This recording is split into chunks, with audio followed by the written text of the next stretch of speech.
Turning to the advisory now to take a closer look at that government backdown on the super tax, new ATO protections for vulnerable taxpayers, and expanded support for low-income earners. All right, we've got the menu. Liam Shorte from SONAS Wealth joins us now. Liam, we have to talk to you, though, about the government's backdown on that super tax, because we had spoken about it so many times in the past. So the consensus is that it was a good move. Is that how you see it? Yeah, look, it's a great outcome from what was originally put forward, but some people are now saying we've been sucker punched, that they've come out with these really strict Division 296 rules originally. Now they're easing back, and that it's making it easier for them to bring in new taxes. But really, I think towards what was there originally, we're now seeing no tax on unrealised gains. There will be indexation of the $3 million. It'll go up the same as CPI, so in $150,000 amounts, and the new 10 million cap they're bringing in will go up in $500,000 amounts, the same as your TSB.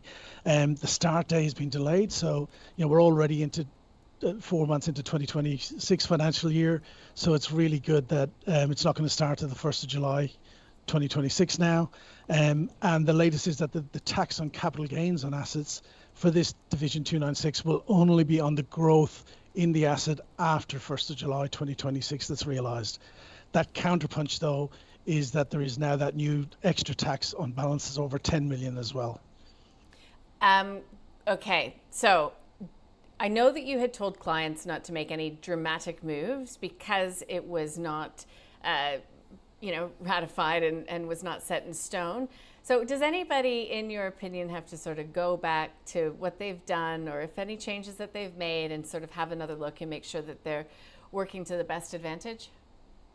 Well, this was a problem. This is why we said to people, don't rush in, because it's easy to get money out of super now, but it's very hard once you're over the TSB limit of 2 million to put any money back in. So in a lot of cases, people who've rushed to get money out, there is nothing they can do to get it back in, except if they can put it back in for a spouse or their children. So, but for the people now, we have a much clearer runway ahead. There's still a lot of discussion about the finer detail, but we can start modelling some differences. You will see that there's some anomalies in this new tax, that it may actually be worse for some people with large lumpy assets in the long term, but it gives them a lot more time until they sell the property or a farm or whatever it is to actually do some planning and put it in place. But for those who rushed in, I'm afraid they'll have to repent at their leisure. All right. You should watch AusBiz and listen to Liam. Okay, let's get to one of the other issues that's sort of top of mind this week. And we've got the ATO releasing a vulnerability framework for people, I suppose, experiencing vulnerability within the tax code system. What does that mean? Yeah. So this is for people who within the tax system, they've hit a roadblock, or something has happened that's put them in a situation where it's difficult to deal with the tax office. For example, if their TFN has been compromised, or if they've been a victim of tax abuse or a tax scam. So in a lot of cases up till now, you're almost treated like a criminal yourself for having been taken advantage of by somebody else.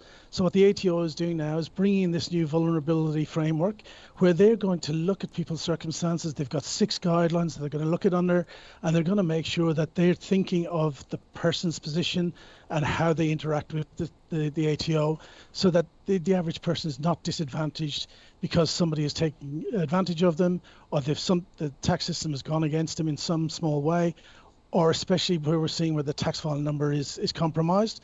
At the moment, if your tax file number is compromised, they will not give you a new tax file number, and they lock down your access to your tax data.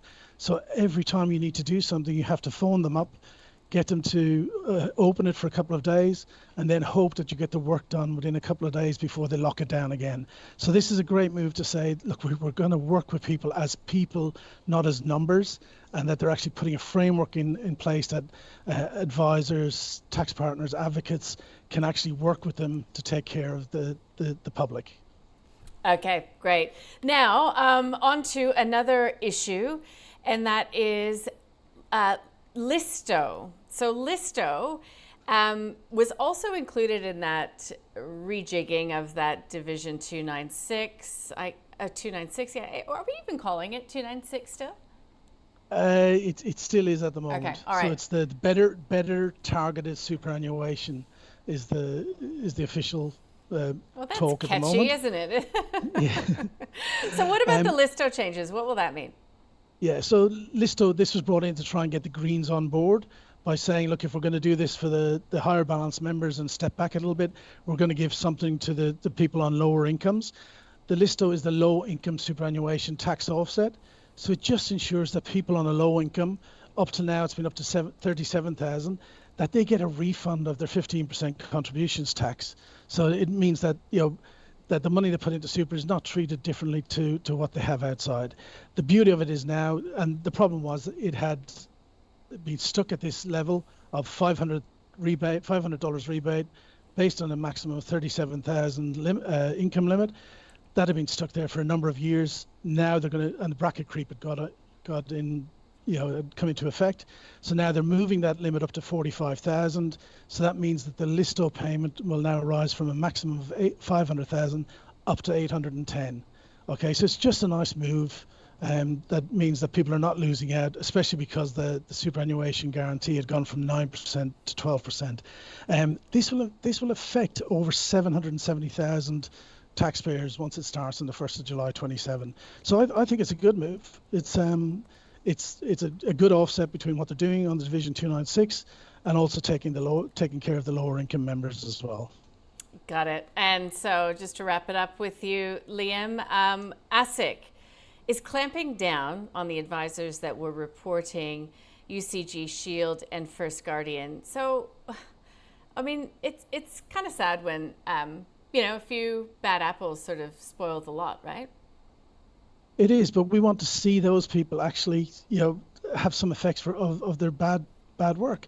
We were really disappointed when the Dixon scandal happened, and basically all the advisors in there, none of them faced any charges, or none of them were banned, and they were all able to move across to the new entity the next day and just keep on doing their work.